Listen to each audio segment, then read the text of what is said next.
up, True Crime World? You're here with Luminal on the Wall. I'm Becky. I'm Bevy. And what's up? Yeah, what's up, world? What's up, what's world? up, sister? Hey, Bevy. What's up? What's up?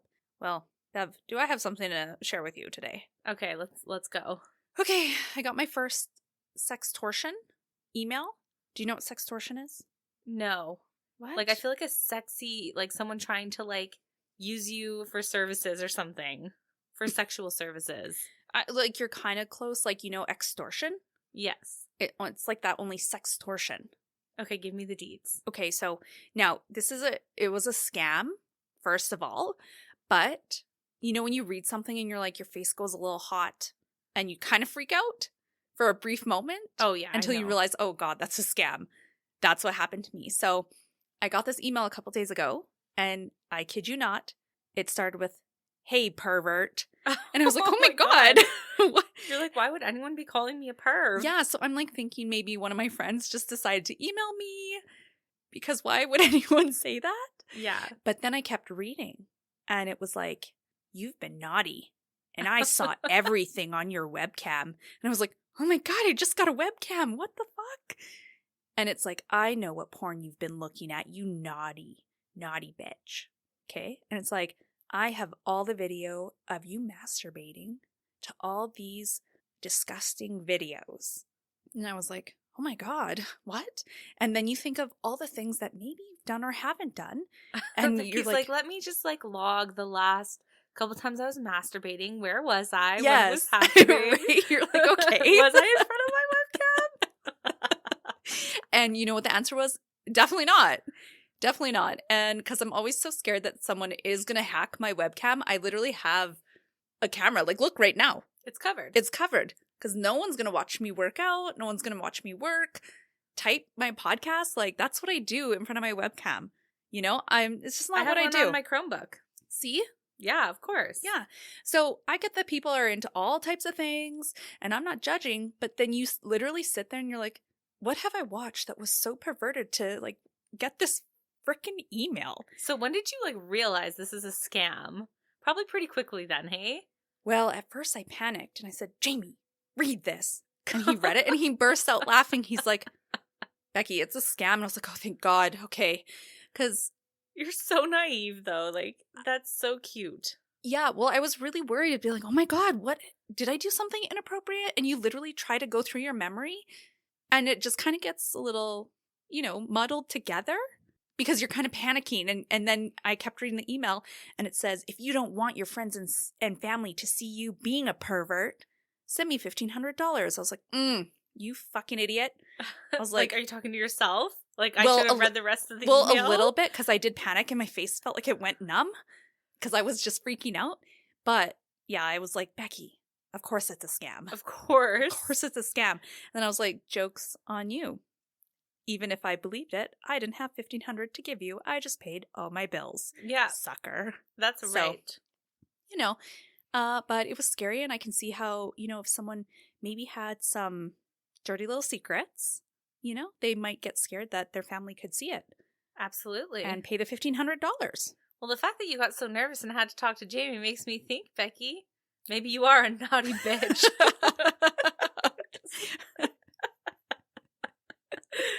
Anyway, well, it was funny. Crazy. That's why Jamie was laughing because, like, what are you doing? I'm gonna be honest. I'm pretty darn vanilla. Like, I'm not risque. I would never film myself in just like, you know, because I don't want anything to end up online. Yeah, so I just would never. Why it's not was my I thing. Even nervous? Yeah, like I had no reason, Jamie. That's why he's laughing because he's like, "Why are you panicking?" I was like, "I don't know. I've never been sextorted before." Like, sextorted. Yeah, I've never even heard that term before. Yeah. Well. Now we know what it is. And don't fall for scams, friends. Yeah. Because, dang. My God. So, Becky, this is an interesting case. It takes place in Alberta. Well, not really. But it takes us back to Alberta, you said earlier. Yeah, in a roundabout way. Okay, interesting. And what's really cool about this, Bevy, is that this year, in early January, this case was all over the news in Calgary. Here where we live. Oh my God. All over. I'm actually surprised you didn't hear about it. But yeah. I'm not the biggest news watcher, but Well, Neither am I. Maybe I have. Watch, you'll be As reading we and be like, know. oh yeah, I know all about this. Yeah. But anyways, I won't tell you why it ends up here in Alberta, but it is messy. It is a messy true crime story. Okay. So might as well just dive right in. All right, let's go. All right, so this case is about a woman named Sharon Elizabeth Hall. She was born on November 30th, 1939 in Independence, Missouri. Her parents' names were Eugene and Doris Hall. They were a devout couple who were active members of the reorganized Church of Jesus Christ of Latter-day Saints. Today, it's known as the Community of Christ. And religion was a prominent part of their life and played a big role in shaping the whole Hall family. In fact, the small, quaint city of Independence had a strong spiritual current running through it. Because of this, most people knew each other, and a lot of their socialization was through the church. Now, when Sharon was in junior high, the Hall family picked up and moved out west to Washington State. But the move didn't really stick, and by the time she was 15, they were already back in Missouri, right where they started in Independence.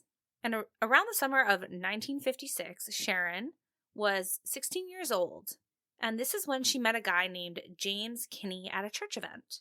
He seemed older than her, but she was into that, so she ended up approaching him. It turned out that James was 22, and he was visiting his family for the summer because he was a student throughout the year at Brigham Young University in Utah. Now, James had that clean-cut, future husband energy that really made an impression.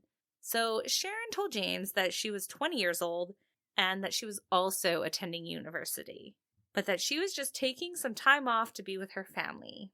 Starting with a lie. Love that. Yeah. It's like she must have been really attracted to him. I mean, lots of people do that. I'm not saying it's okay or anything, but like lots of people do that because they're like, surely I'm younger. I'm gonna, tell Well, she's fib. 16, he's 22, right? Yeah. Like, decent age gap. Yeah. So maybe she thought, if I don't, age myself. he won't be interested in me. That's right. She didn't want to take no chances. No, she did not. Now, luckily for Sharon, to James, she seemed like the wholesome type of girl that he was looking for. And it didn't hurt that he thought she was pretty as well. And as we know, the attraction was mutual between them, so they started dating right away. And initially, it was perfect. James thought he had found his dream girl. But it wasn't long before Sharon's true colors were unveiled. In fact, she was a little bit mean and would shift from a loving, caring woman to someone who yelled a lot and blamed James for what she thought was her crappy life. So their short relationship was very up and down, and by the end of the summer, James was just super happy to be going back to Utah for school. He's like, oh, thank God for university. Now, this girl's batshit crazy, actually. Now, the thing about Sharon was that she really wanted to get out of Independence. She wanted a more exhilarating and luxurious lifestyle, and even though she was only 16, she was really eager to find someone who could give her the life that she wanted. Someone with potential. Now, as we know, James is back in school at Utah, and Sharon really felt that James had pulled away, so she ends up sending James a letter claiming, well, I'm pregnant. Whether it was true or not, we don't really know, but given that the relationship started off on one of her lies, I mean, is it a far jump to think that she was Maybe lying about this? No, it's not just a small leap to believe. Right. So James, after he receives this letter, he takes a leave from school. He goes back to Missouri, and he married Sharon on October 18th, 1956.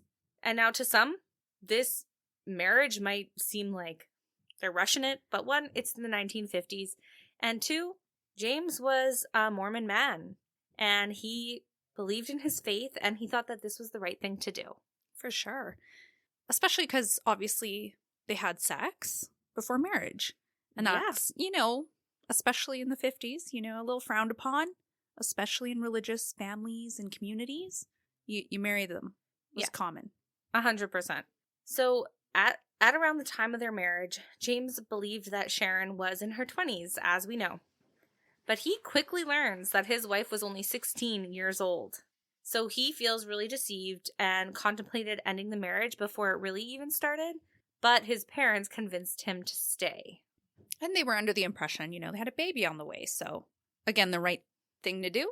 Stay with her. Yeah. But what was more confusing is that on James and Sharon's marriage license, it actually said that Sharon was 18 and a widow. And keep in mind, she is actually only 16 at the time. So there's it's confusing, right? Yeah, it was kind of Is she believed already a that widow? that wasn't true. But again, why is it on their certificate then, right? Mm-hmm.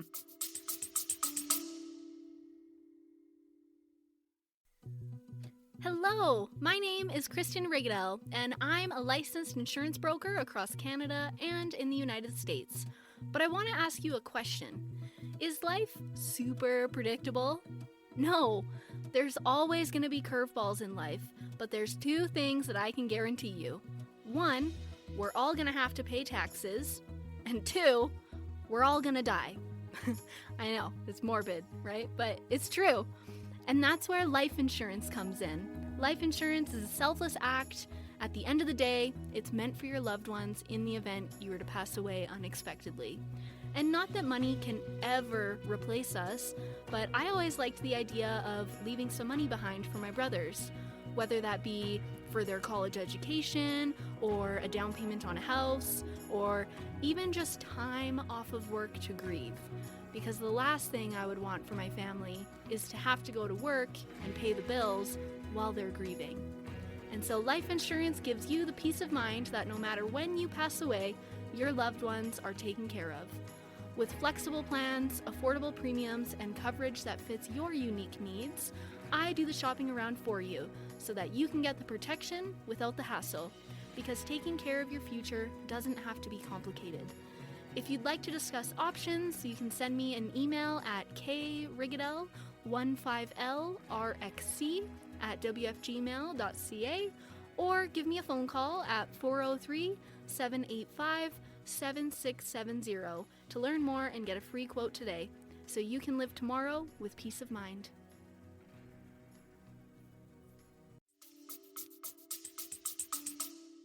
So there was no real explanation to it, but Sharon went along with it and told people she'd been married while living in Washington and that her husband had died in a car crash. She'd been married in Washington at the age of 15. Yes. And her husband died. Okay. Yeah. Okay. We'll just run with that, I guess. However, when people would ask about it later, Mm-hmm. she would actually just dodge the question completely. So, did she make that up too?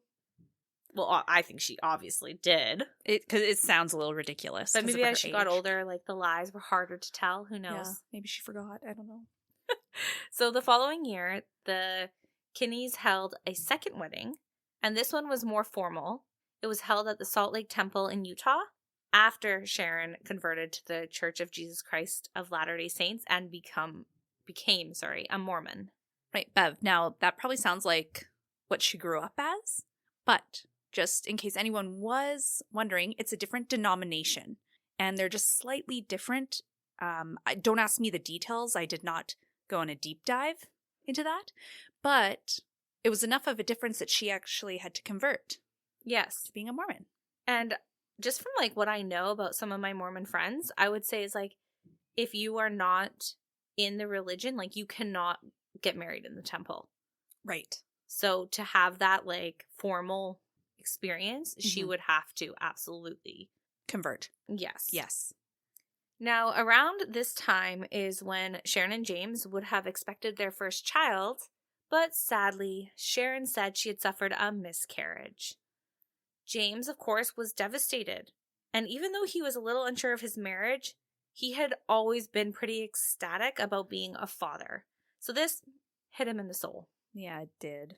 And of course, we have kind of alluded to this already and talked about it, but it is speculated that Sharon lied about being pregnant because not only was James pulling away, remember, but it was speculated that she saw James as a way out of independence, which, as we know, she wanted to get out of there. So after their second wedding, the Kinnes moved to Provo, Utah, so that James could finish his studies at BYU. But that didn't last long. And by the end of the fall semester, he had already dropped out again. and they then returned to Independence, settling into married life. Now, hearing that, I'm like, maybe the whole theory and speculation of her wanting to get out of Independence wasn't like the main motivator for her. Because I think it was just that, like, he was pulling away and she wanted to keep the man, you know? Oh, for sure. So that's just what I think. Yeah, fair. So once in Independence, Sharon babysat and picked up retail jobs while James landed a stable job as an electrical engineer at Bendix Aviation. And in the fall of 1957, Sharon and James finally welcomed their first child, a little girl named Danna. And not too long after they had Danna, they also had a son named Troy. But sadly, as the family grew, so did the tension within the family. Part of that was due to the fact that Sharon had expensive taste. She liked to spend, and not modestly. Sharon spent the family's money almost as fast as James could make it. She would buy anything she wanted. But despite the growing tension, the family ultimately settled down. And they were able to, on James's salary, first live in a rented home right next door to his parents, but eventually could afford to buy their own ranch-style house at address 17009 East 26th Terrace in Independence, Missouri. And this was pretty problematic for Sharon because she, as we know, had always kind of wanted out of Independence. And this move just solidified that this was where the family was rooted and they were not leaving. Yeah, I bet she felt like just all her hopes and dreams just were crushed in that moment. You know, she's never leaving. They own a home. Yeah, what else are you going to do, right? Right? Like, you could sell it and move, but, like, your whole life is there now. Yeah, I feel like in the 1950s, it's like you do buy a home. And you stay. And you stay, yeah. It was a little bit of a different time, right? Mm-hmm. Exactly. And, you know, keep in mind, Independence, Bev, is also like this nice religious community. You know, like, it's not extravagant. It's not exhilarating. There's no risk and rush happening, you know, for people. Yeah, and clearly she kind of, like, thrived on that. Yeah. So this was hard for her. Yeah, she, like, definitely wanted more excitement in her life. And I tell you, she got it, Becky, because around this time when they're settling down, having 2 children, buying their first home, Sharon was actually heavily involved in an affair with a high school friend named John Boldes.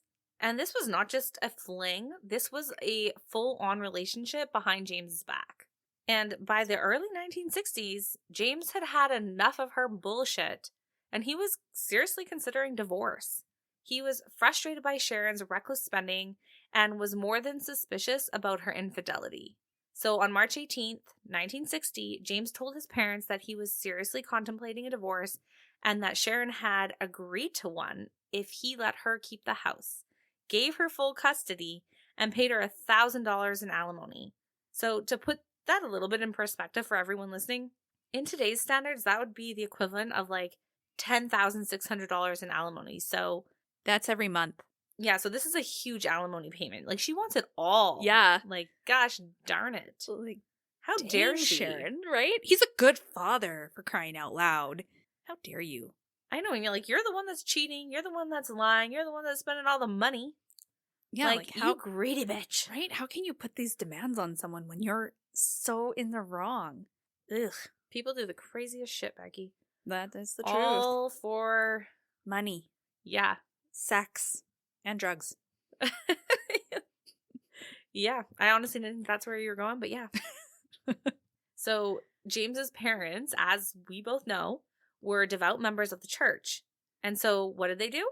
Urged him to stay in the marriage. Divorce just wasn't something they believed in. However, it was pretty undeniable that both James and Sharon were unhappy in their marriage. So the following day, after James had confided in his parents, March 19th, around 5:30 p.m., a call was placed to the Independence Police Department, and they were dispatched to none other than the Kinne residence. And the police arrived to a shocking scene. James was lying in the marital bed, dead. It was obvious he had been shot in the back of the head. He had been killed by a single bullet, and Sharon was visibly shaken, but composed nonetheless, telling the officers it had all been a horrible accident. According to Sharon, their 2-year-old daughter, Danna, had been playing in the bedroom and had somehow found James's loaded pistol, climbed up on the bed and said, "How does this thing work, Daddy?" And then she heard a pop. All right, Bev, I gotta ask, what is your initial thought on that series of events? Well, I mean, it's like execution style. If she's talking to her dad, why would it be at the back of her head? I call bullshit, like, undoubtedly. Right. And I don't know, like, how close was Sharon to the room? Like, enough to hear her little 2-year-old say, "How does this thing work, Daddy?" Like, do you know what I mean? Like, was she, like, just outside of the room? Because, like, I don't know. It seems outrageous, doesn't it? Totally. Like, so outrageous. The one thing I read, and now I don't know how factual this part is, but I'm going to throw it out there. It was said that James would often, like, clean his guns and then let her play with them. The daughter. Yeah, I can only assume unloaded, but honestly, what good parent in their right damn mind would just be like, "Hey, this is fun to play with," even though it's unloaded? Like, it's only one more step for it to be loaded and your kid to shoot it and hurt someone, like, according to Sharon, what happened, right? Like, doesn't that sound outrageous? It does, especially because of our experience with father. I think we might have talked about this on a previous episode, but it's Honestly. worth stating again because our uncle has guns. Mhm. He's ex-military and he brought one to our home. Mm-hmm. And our dad didn't know it was loaded and, like, was touching it and, like, actually shot the gun. It went through a door, through a window, through A wall. a wall, through a couch. Like, luckily no one was hurt in the process except for the dog who, like, had hearing, like, a little bit of, like, couldn't hear stuff for a while. Yeah, and got scared, obviously. And got scared. And my dad got scared, but, like, I've never seen our dad more scared in our life. yeah, so it's just like, mistakes happen. I think you're right. Why would you let a child who's 2 play with a gun? I don't know, but I'm going to say it. Irregardless. Oh, God. Yes. The rest of the story just doesn't seem to add up. Like, it just doesn't. Like, you know, Yeah. the back of the head, it's like execution style. Yeah, it's so specific. Like, maybe Yeah. a leg or something. Yeah, By a so 2-year-old. But I'm still not buying it, even with that little bit of information there, Becky. So now, at first glance, the investigators didn't push too hard. You know, Sharon was young, attractive, and she came off as calm and cooperative. She cried when they expected her to, showed concern for her kids, and gave a statement that on the surface seemed tragic, but nonetheless plausible. And believe it or not, the authorities ended up buying it.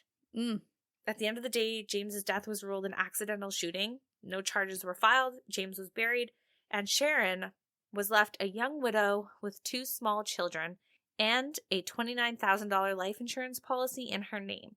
And that's roughly over $250,000 in today's standards. yeah, so she was loaded. That's Ooh. Just like the gun. Yep. You tend to do that. Like, oh God. I think it's because it's on my wavelength at that moment, and so it Yeah. just comes out. Yeah. Just on accident. But she was wealthy, yes. On the other hand, though, like, even though authorities deemed this plausible, ruled it an accident, some of James's friends and family had major doubts. Like we do. Yeah, like the idea that a 2-year-old could find and pick up a heavy handgun, climb up on the bed, aim it precisely at her father's head and pull the trigger just, like, seemed outrageous. Not to mention the timing of his death. Because, as we know, it was just the day prior that James had told his parents about a possible divorce. Right? But without evidence to prove otherwise, suspicion alone wasn't enough. Yeah, And fair. the case was closed. So Sharon Kinne, officially a widow, and publicly, she played the part well. She grieved, she raised her children, and she kept up appearances. But behind the scenes, Sharon didn't exactly slow down. If anything, she was more active, socially and romantically than ever before. And one of the people that she got involved with was a local man named Walter Jones. And after James had passed away, Sharon went to buy a new car with the life insurance payout. Her salesman was Walter Jones, and the two instantly had an attraction to each other and began an affair on the other guy, you know, the high school guy. Yeah. She's just affaring all over the place. That's right. But the problem with this sexcapade was that Walter was married to a woman named Patricia Jones.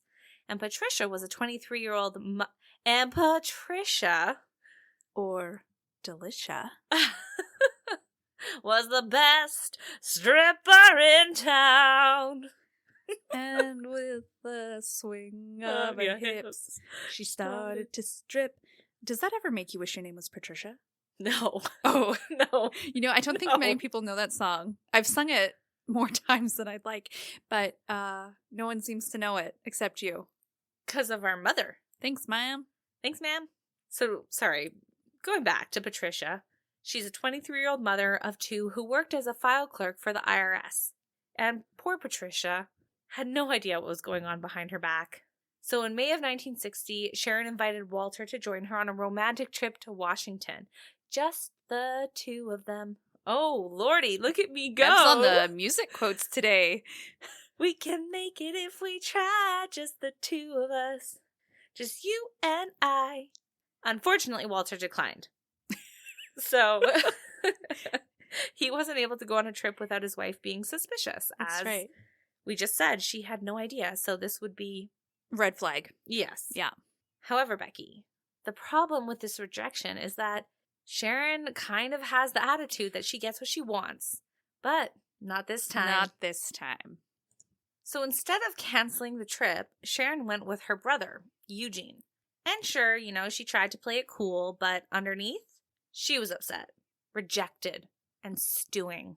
Mm. And when Sharon returned, she and Walter reunited on May 25th. But things just weren't the same. The air between them was tense, uneasy. And then Sharon dropped a bombshell. She told Walter she was pregnant with his child.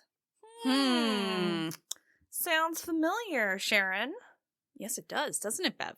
Now, most likely she thought, like, this is going to seal the deal. Force Walter into choosing her over his wife. It had worked for her before, but she was wrong. Completely wrong. Instead of promising to leave Patricia, Walter did the opposite. He ended the affair.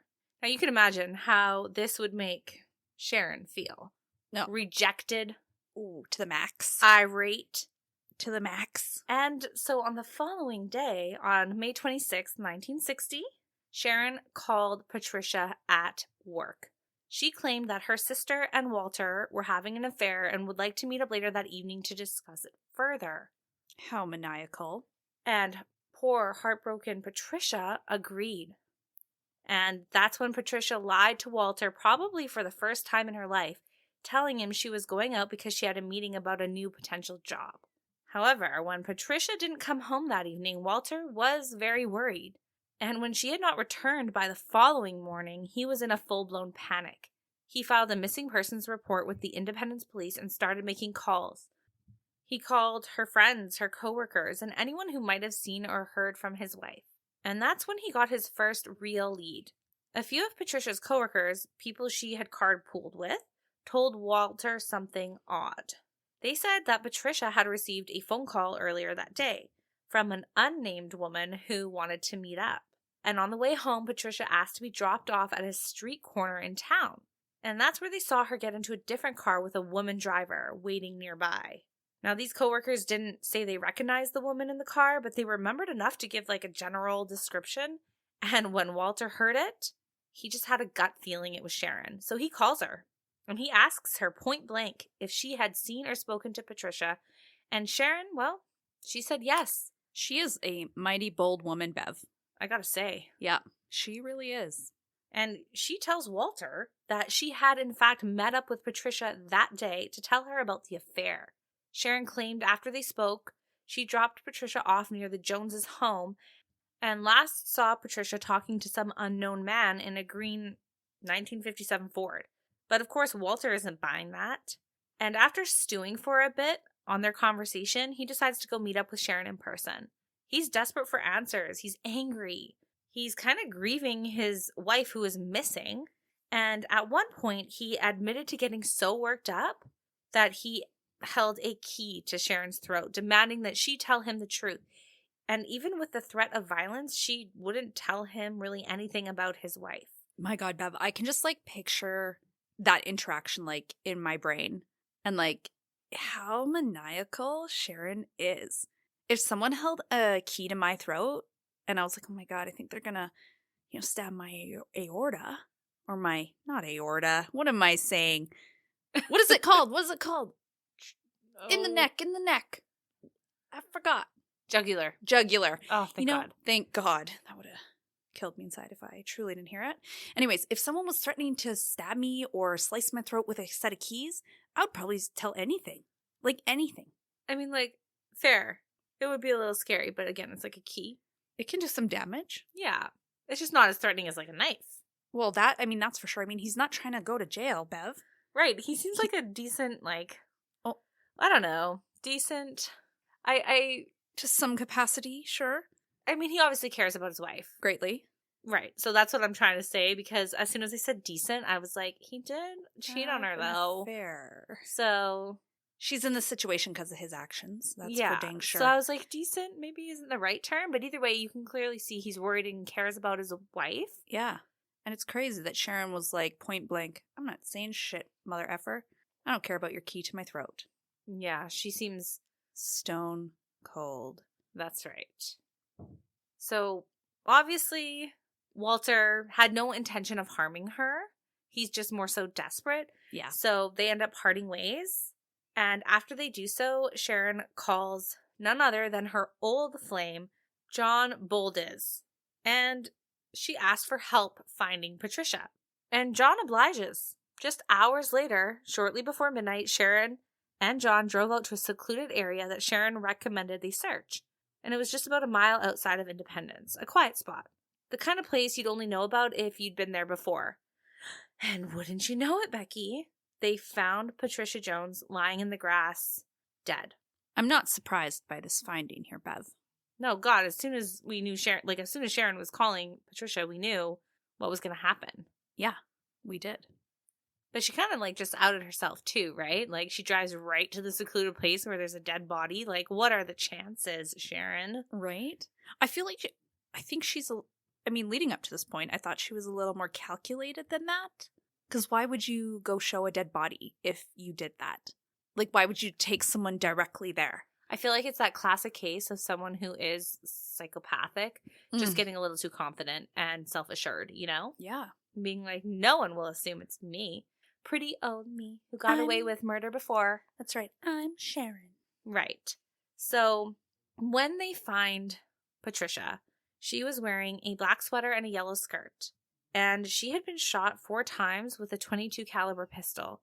The fatal shot, though, had entered her mouth on an upward trajectory, most likely fired as she was either sitting or laying down. And another round had passed clean through her abdomen, and 2 more entered through her shoulders, heading downward. There were also powder burns on the hem of her skirt, which was just evidence that the shots were fired at a close range. And Patricia's autopsy estimated her time of death around 9 p.m. on May 26th. So the police immediately got to work, and they started by questioning the 3 people at the center of it all: Sharon, Walter, and now John. And on May 28th, all 3 of them were brought in for interviews. Walter and John were up front. They both gave written statements admitting they'd dated Sharon at different times, and when asked if they'd take lie detector tests, both agreed without any hesitation. But Sharon, she wasn't cooperative at all. She did give the police an oral statement, but refused to sign anything. She also declined a lie detector test. Red flag? Well, maybe, but legally she wasn't obligated to comply.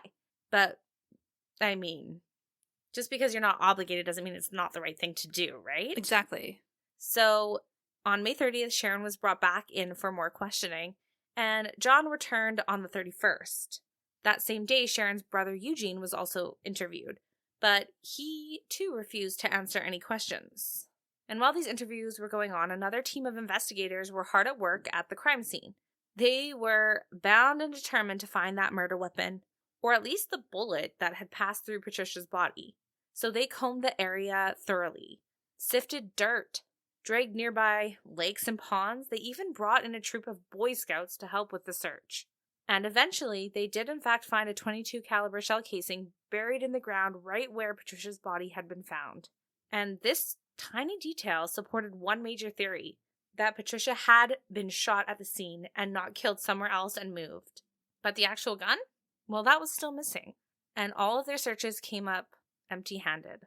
And on the night of May 31st, just as mourners were saying their final goodbyes at Patricia's funeral, police made their move. They arrested Sharon at her home for the murder of Patricia Jones.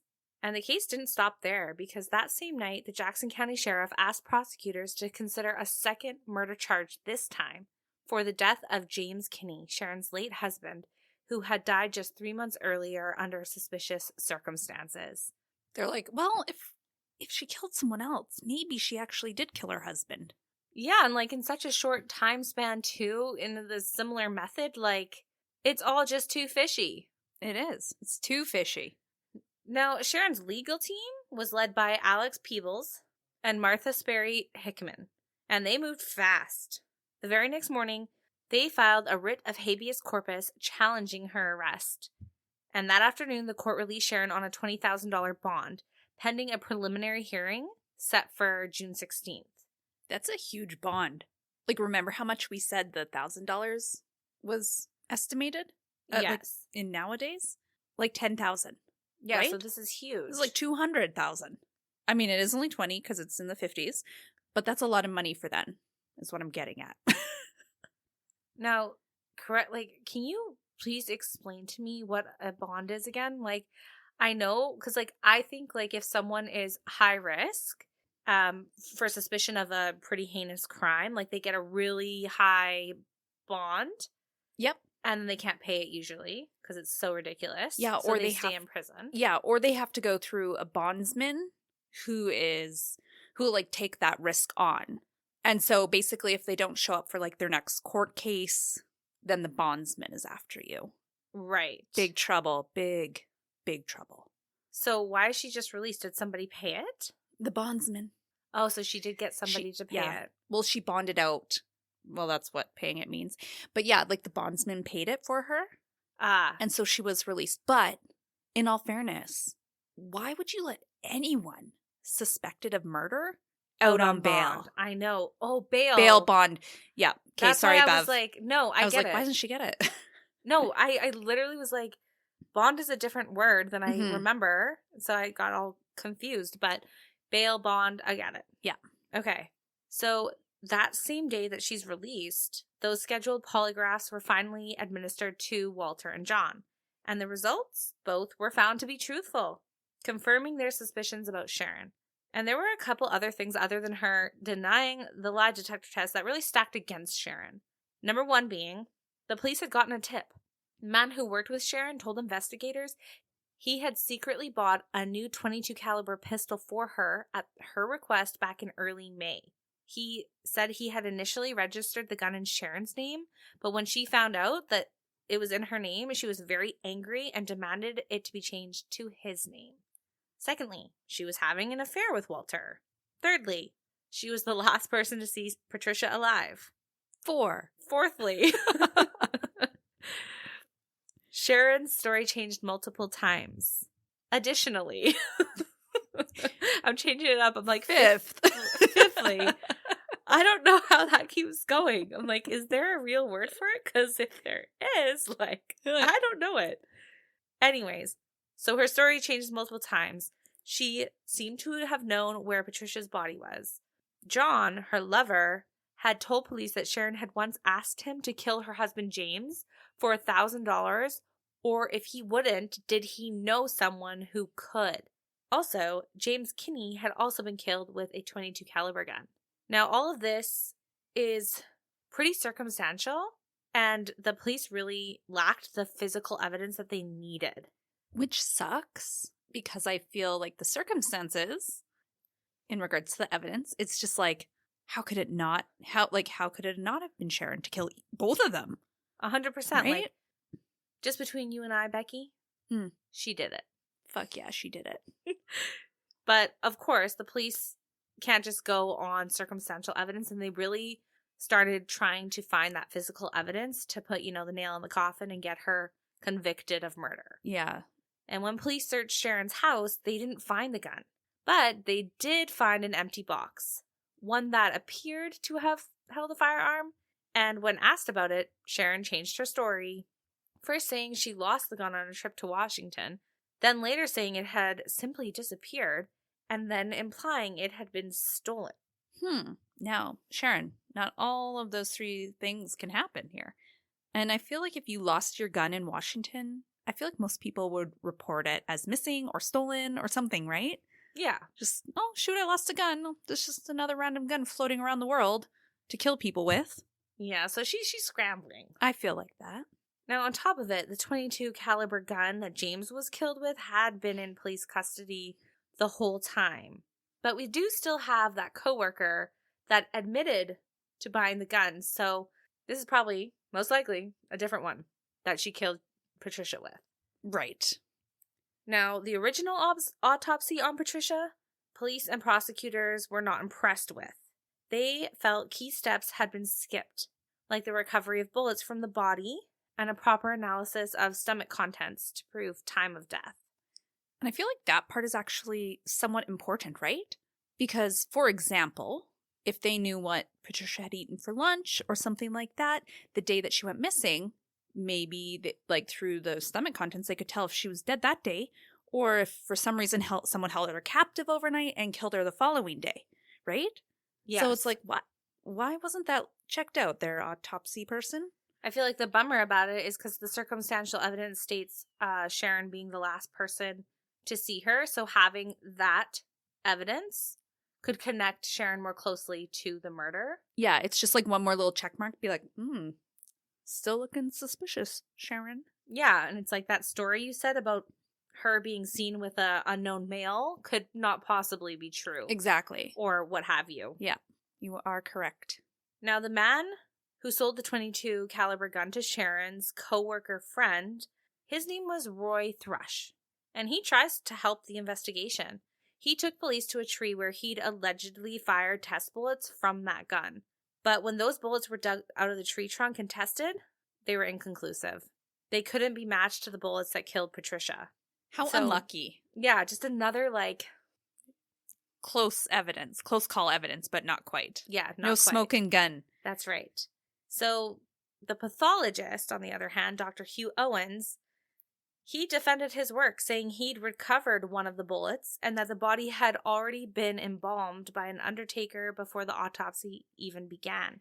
That's a huge error there. How can you defend that? That seems freaking stupid. Yeah, why the fuck would they do that?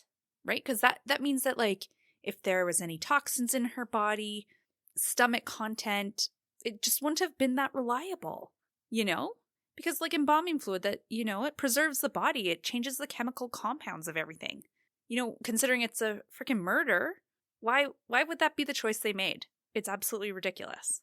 Yeah, I guess the reason why he defended his work, even though it seems ludicrous, right, is that he admitted that there was no food that was visible in Patricia's stomach at the time of examination, so he felt like, I did a good job. But it seems like an error. I mean, if she was embalmed, how do you know? How do you really know? And prosecutors were not satisfied, No, Becky. They were pissed. So they had Patricia's body exhumed on June 17th to recover the remaining bullets and collect any possible stomach contents or tissue samples. Just in the hopes. Yeah, they still need physical evidence, so they're going to do everything they can. Yeah. Everything's falling flat, and they really haven't progressed in this case. Yeah, at all. That's so devastating. That must, as a prosecutor or detective, surely that must be one of the most frustrating things when you're sitting there and be like, I'm 99% sure that we have our killer and we know who you are. We know you did it, but we don't have a fucking shred of evidence that can convince a jury that you are. And the crappy thing about all of this is that Sharon's arraignment was to take place on July 11th, and she was in fact charged with the murder of James Kinne and Patricia Jones, and bail was at first denied, but within days the Missouri Court of Appeals overturned that decision, stating that the evidence against her was only circumstantial. So she was released again, but this time on a $24,000 bond. And then, just as trial prep got underway, there was another twist. Sharon claims she's pregnant yet again, And because of this, her trial was delayed. Now, you might think she had done this as a manipulation tactic, but on January 16th, 1961, she gave birth to a baby girl named Marla Christine, according to the Kansas Star. The child was, in fact, Walter's. Shit. What? She was not lying. the fuck? Damn it. We literally were like, you're what a liar, basically. What a manipulator. Try to get what she wants by lying about a baby. But boom, she actually had one. Okay. Obviously, I'm shocked at this little detail. You are. She's like speechless right now. Love it. Wow. Anyways, it doesn't change a damn thing because I Mhm. still think she's guilty, but holy shit, I could be wrong again. But anyways, moving on. Okay, let's erase the mistakes of the past. Eventually, after she has Marla Christine, the trial for Patricia Jones was rescheduled for about mid-July of 1961. And the courts began jury selection. In the end, it was an all-male jury. And days later, the trial began. Now, my heart cannot take it because I just feel like with an all-male jury, Becky, knowing that this woman is beautiful, it might work in her favor. I'm just going to say that right now. But it's also really juicy going forward, and it doesn't necessarily go the way you might think. It's not just like cut and dry. No. And there's a lot more to happen. Yeah. So we're going to leave you guys here. Gonna leave you hanging. Gonna leave you hanging. Suckers. The outcome will not be told today. But what we do know is that Sharon is on the hook for 2 murders, and she's going to go to trial for both of them. Exactly. So next week, you Tune gotta in. come back, listen to our part 2 to see the conclusion of this trial. Absolutely. Well, Becky, that's all I have for you today. Thanks for listening. Thanks for sharing.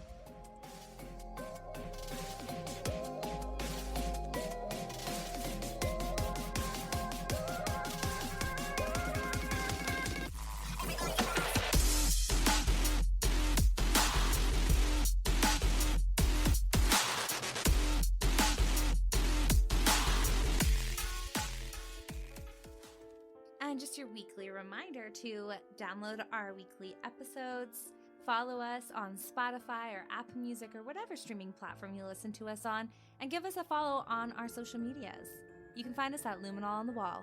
Can't wait till next week.